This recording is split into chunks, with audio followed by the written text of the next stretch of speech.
Koh Kurniawan mendapat hidayah ketika iseng membaca buku Panduan Sholat Anaknya.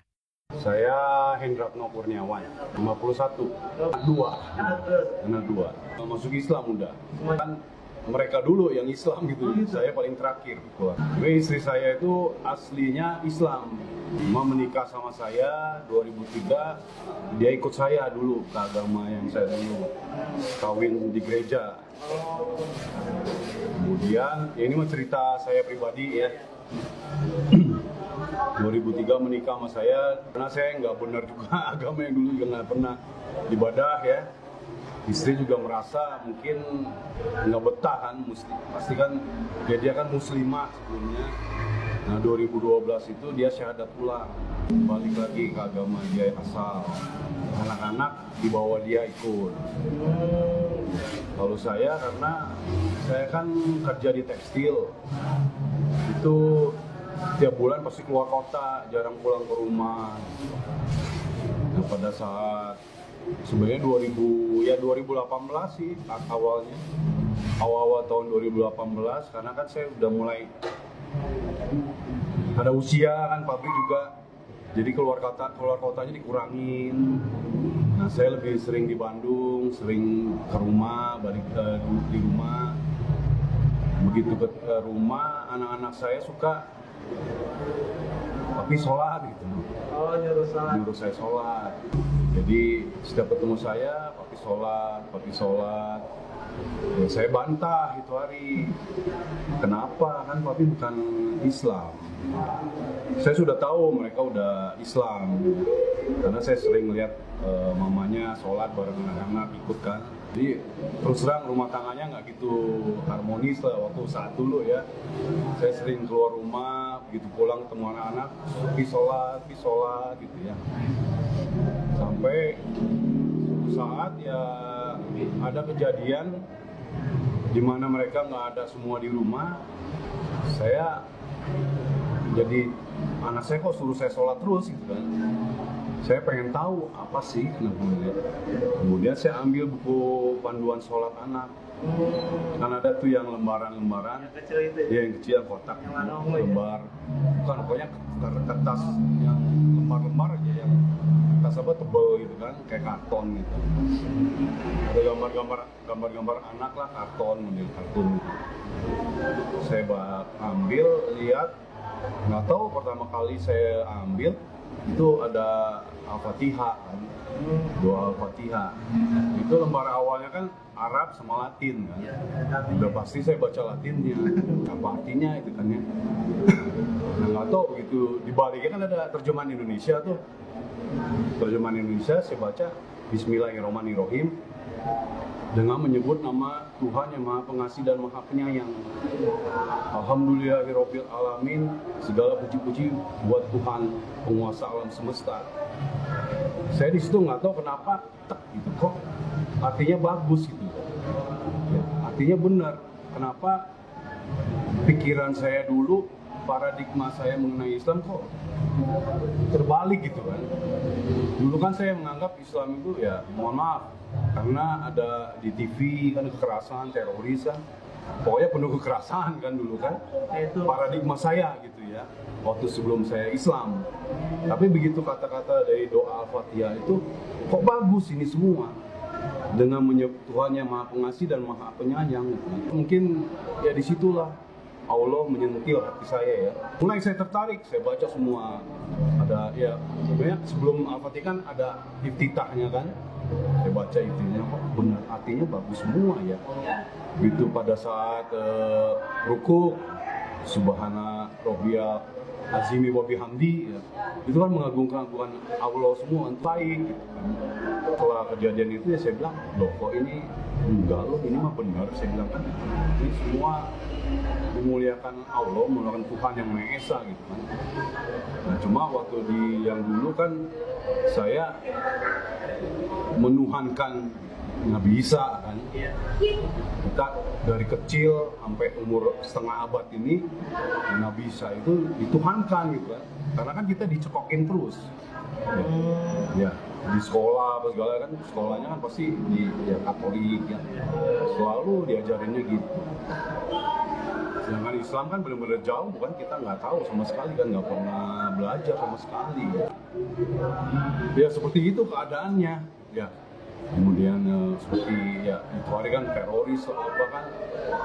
Ya pokoknya itulah yang kesannya negatif. Tapi setelah kejadian itu enggak loh, ini kayaknya salah gitu semuanya, salah ini saya bilang. Waktu istri saya syahadat pulang pun ya oke gitu kan, saya juga nggak maksa agama. Dia waktu married dengan saya juga itu hari nggak memaksa masuk agama, tapi kan karena di kita kan regulasinya harus satu agama supaya keluar sertifikat pernikahan. Nah setelah saya belajar gitu, mulai itu nggak tahu kenapa ya tertarik saya jadinya. Begitu anak ajak sholat, ayo mau ikutan belajar. Belum syahadat Belum syahadat. Pada saat sholat mereka kan di rumah sholat kan si anak-anak. Anak saya yang mimpin, yang jadi imam yang cowok. Ya saya emang ngikut kan. Dibaca aja bukunya, ikutin aja. Saya sholat, baca. Sampai berapa kali, nah kemudian saya mulai sendiri, sholat sendiri. Ada suatu ketika, suatu hari saya lupa sholat asar kalau nggak salah ya. Kok kayaknya perasaan ada yang nggak enak ya, apa saya bilang. Itu sudah syahadat atau? Belum. Oh belum? Masih belum. Bahkan belum ya? Belum. Saya 3 bulan lah belajar sholat. Kan itu hari istri ngomong kalau sholat itu harus hafal Al-Fatihahnya, itu syarat utama. Ya, saya udah tertarik waktu saat itu kan. Nah, saya hafalin gitu. Bahasa Latinnya belum tahu, panjang pendeknya kan belum tahu kan, belum belajar. Tapi saya berusaha untuk ngafalin karena istri ngomong gitu kan. Sampai akhirnya saya udah merasa yakin, oke, saya hafal. Nah, disitulah saya bilang ke istri, oke, saya mau masuk Islam. Gimana? Caranya gimana? Teleponlah dia ke kakaknya. Kakak ipar saya kan Islam, ada di Cibiru, tapi kerja di Lombok, dan kesibukan waktu pun nggak tahu menghalangi gitu, nggak bisa gitu kan. Oke, di dekat rumahnya ada masjid syahadat, nanti mau ustadz di situ. Tunggu seminggu 2 minggu, nggak bisa kan, masih di Lombok. Tapi saya udah gejolak gitu kan, hati pengen gitu, udah mau lah, pokoknya saya mau Islam gitu. Sampai akhirnya istri tanya teman bilang udah kami Istiqomah. Oh yang di Cimanuk, Citarum itu. ya Citarum. Sana lah saya sebelum Idul Adha tahun 2018. 2 minggu sebelum Idul Adha saya ke sana hari Rabu ya. Udah gitu pas saya sana di interview kan, segala interview. Kenapa mau masuk Islam, ada paksaan enggak, apa karena mau menikah? Enggak, istri saya nih, saya udah punya 2 anak kok, saya bilang. Istri saya emang aslinya Islam, cuma balik lagi syahadat Islam. Saya mau masuk Islam, memang nggak ada paksaan, tapi memang awalnya dari anak-anak saya sih bilang, yang encourage apa, jadi ngajakin terus kan. Jalan hidayahnya lewat anak gitu. Ya mungkin ya pasti sebelum sampai akhirnya ya itu di schedulein, ya udah bapak Jumatan itu kan 2 minggu, jadi pas Jumat yang 2 minggunya suruh mau syahadat. Tapi terus dia kasih tahu istri, ini Jumat ini mau syahadat. Istri saya ngomong, kamu kan belum disunat, kamu belum sunat dulu. Itu gimana? Ya udah, akhirnya saya sunat dulu, terus saya ngomong ke imam, ke DKM di Istiqomah, Pak maaf, dimundur ya, saya bilang minggu depan. Aduh Pak, minggu depan teh udah mau Idul Adha, kami sibuk, kan mau siap-siapin kurban. Gimana kalau setelah Idul Adha, seminggu setelah Idul Adha, Jumatan setelah Idul Adha, siap. Sekalian juga saya buat recovery gitu. Ya udah, akhirnya di-schedulein dan alhamdulillah ya itulah saya syahadat di Istiqomah tanggal 24 Agustus 2018. Nah disitulah saya juga sangat terharu sama saudara-saudara muslim, karena kan habis Jumatan banyak tuh yang saksiin kan, waktu di saya ngucapin syahadat pun takbir, Allah Akbar, merinding. Baru merinding. Nah, setelah syahadat udah resmi jadi Islam, mereka muluk-mulukin saya semua. Nah di situ saya terharu. Enggak loh, orang Islam enggak seperti yang saya ini, enggak jauh lah dari yang dulu-dulu kan. Paradigmanya langsung berubah. Langsung berubah 100%, saya langsung ya mungkin 1000 bertolak belakang lah yang dulu langsung. Enggak loh, ini semua baik-baik semua menurut saya. Istiqomah ya Pak, di situ istiqomah Pak. Alami baik-baik. Tapi saya ya dulu mah masih kata-kata yang berbau bahasa Arab masih kurang fasih kan, karena kan saya sama sekali nggak belajar. Nah setelah syahadat di Istiqomah, saya nanya ke DKM, Pak, saya setelah ini udah di syahadat, udah Islam, terus belajarnya gimana ya? Oh mohon maaf, kalau di masjid kami belum ada yang khusus untuk mualaf. Bapak ikutin aja kajian kan sering ada di Istiqomah. Cuma kalau kadang-kadang kajian kan lebih bersifat umum ya, akidahnya itu kan nggak mendalami gitu, nggak Al-Qur'annya segala enggak kan. Terus saya di lingkungan saya, di kompleks saya itu bapak-bapaknya juga kan baik-baik. Apalagi tahu saya udah Islam, ya dipeluk juga itu sama RT-nya.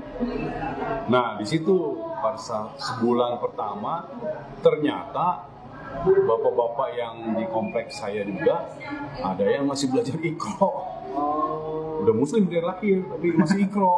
Nah, itu yang encourage saya, bikin saya semangat. Saya nggak terlambat berarti kan. Nah dari situ saya mulai ikutan belajar Iqra barengan. Ada berenam, ada yang ngajarin juga tetangga, tapi dia lebih ngerti kan. Nah lama-lama di samping mereka pun ada usaha. Tadinya awalnya per bulan pertama itu tiap hari pagi, tiap hari masih gencar, masih semangat kan. Lama-lama karena kesibukan kan satu-satu berkumpul. Akhirnya tinggal saya berdua, bertiga sama yang ngajar.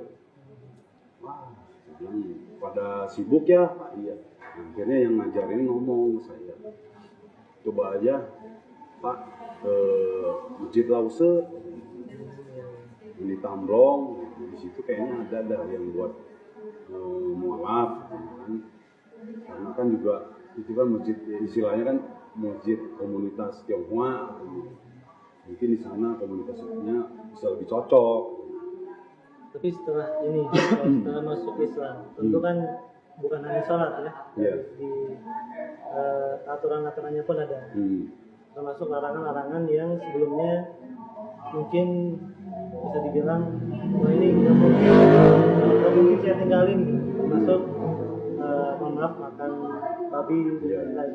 Nah, cara menyesuaikannya apakah butuh waktu yang lama atau enggak gitu untuk meninggalkan habit tersebut? Langsung aja karena ya saya udah tahu babi haram, ya udah saya tinggalin, saya syahadat udah saya tinggalin.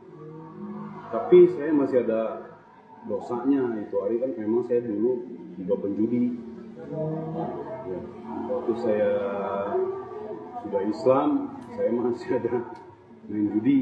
Masih belum bisa meninggalkan ya, ini gitu. Masih ada main judi online lah ya. Kemudian semenjak saya tadabbur di sini lebih dipahamin lagi kan, kasih tahu sama orang judi itu haram, apa aja yang haram. Dari situ saya udah takut, langsung saya tinggalin semua. Nah, itu jadi manfaatnya tadabbur ya benar-benar sangat yang merubah saya gitu, merubah keimanan saya gitu. Nanti emang udah bener kamu Islam ya nggak boleh, ya udah nggak boleh. Jangan pakai alasan oh dikit lah inilah, nggak boleh, udah nggak boleh. Boleh aja gitu. Iya, udah aja dilarang, udah dilarang, jalanin. Karena kan saya tahu ya udah. Hati bertanya, Al-Quran yang menjawab kan. Al-Quran adalah petunjuk kan, firman Allah itu semua adalah yang benar gitu. Ya ikutin lah. Nah kondisi sekarang nih, ini seringkali kita mendapati bahwa kondisi tahun ini atau mungkin tahun sebelumnya agama itu sering dibenturkan. Bahkan ya akal politik pun sama yang jadi prioritas mereka dibentur-benturkan. Nah, melihat pandangan dari tokoh ini setelah mualaf, sebenarnya hubungan atau toleransi antara umat beragama itu seperti apa? Ya kalau saya sih ya kan lakum dinukum waliyadin ya, agamaku ya agamaku, agamamu ya agamamu. Tapi dalam hubungan kemanusiaan di Al-Quran juga disebutin kok kita harus berbuat kebajikan, bukan untuk muslim aja kan, itu semua ciptaan Allah. Jadi itu aja prinsip saya ya. Jadi nggak ada masalah dengan kerabat yang non muslim pun dan lain-lain, itu masih nggak masalah, masih ada ya say hi, tapi ya kita tahu kalau diajak sesuatu yang dilarang, maaf saya udah Islam, saya kasih tahu. Seperti biasa kan teman-teman telepon kan malam-malam, ayo kesini minum bir, saya datang, enggak, gua udah nggak minum bir, itu aja, udah kalian silakan gitu. Nah itu setelah saya coba yang perihal teman-teman tadi, setelah masuk Islam, pandangan dari teman-teman sendiri gimana? Kerabat dekat atau teman-teman? Ya, pandangan yang lain yang muslim pada saya kan. Teman-teman sendiri atau kerabat dekat mungkin ada? Ya alhamdulillah sih mereka semua biasa aja gitu. Biasa aja. Malah sama saya suka saya kasih tahu ke mereka. Mereka kan kebanyakan ya Nasrani. Saya suka bilang mereka yang penting mah lillahi ta'ala, la ilaha illallah, hanya Tuhan yang kamu sembah, satu aja Tuhan yang esa. Saya suka ngomongin itu. Enak banget gitu ya. Ya jangan Tuhan Yesus itu bukan Tuhan. Saya di Islam saya ngakuin loh, Nabi Isa itu kita mengakui itu salah satu nabi kami juga.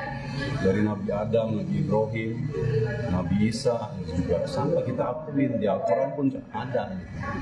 Tapi Nabi Isa bukan Tuhan. Kadang-kadang saya suka kasih tahu, lurusin gitu.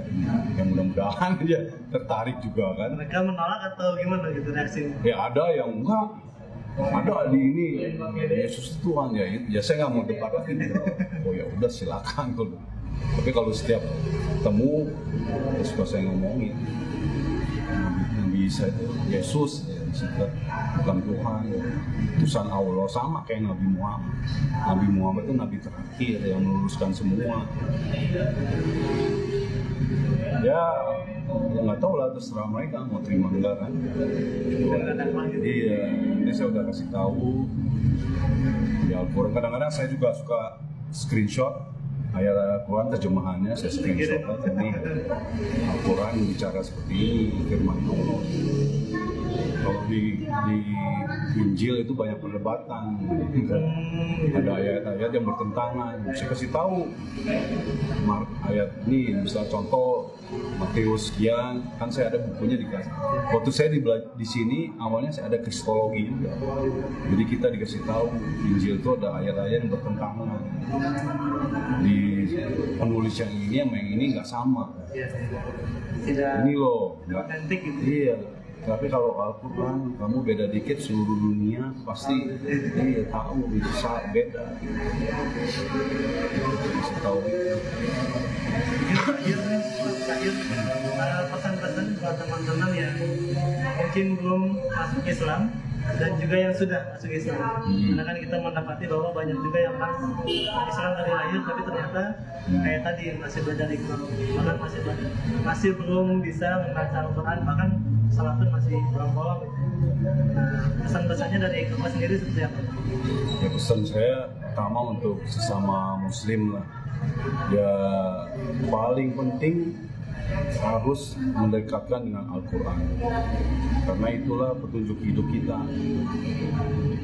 Harus berinteraksi sama Al-Quran. Ya, interaksi sama Al-Quran kan ada 5 tahap kan kita. Ya, yang membaca Al-Quran, yang membaca Arabnya aja kan, membaca dan mentadaburinnya, kemudian membaca mentadaburin dan menghafalkan itu harus kan, udah membaca, tadabburi, menghafalkan, mengamalkan. Sama yang paling mungkin paling susah ya ditambah mengajari kan. Itu kan 5 tahapan kita interaksi dengan Al-Quran. Tapi ya sesama muslim, ya itu pesan saya, dekatlah dengan Al-Quran. Karena dengan Al-Quran kita dekat dengan Allah. Itu mah sudah pasti.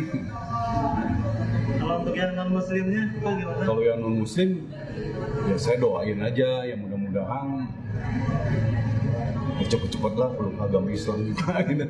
Kalau yang lainnya saya nggak tahu, udah pokoknya ya maksudnya ya saya berusaha kasih tahu yang kebenarannya. Kalau dia terima ya alhamdulillah, kalau dia nggak terima ya subhanallah walhamdulillah.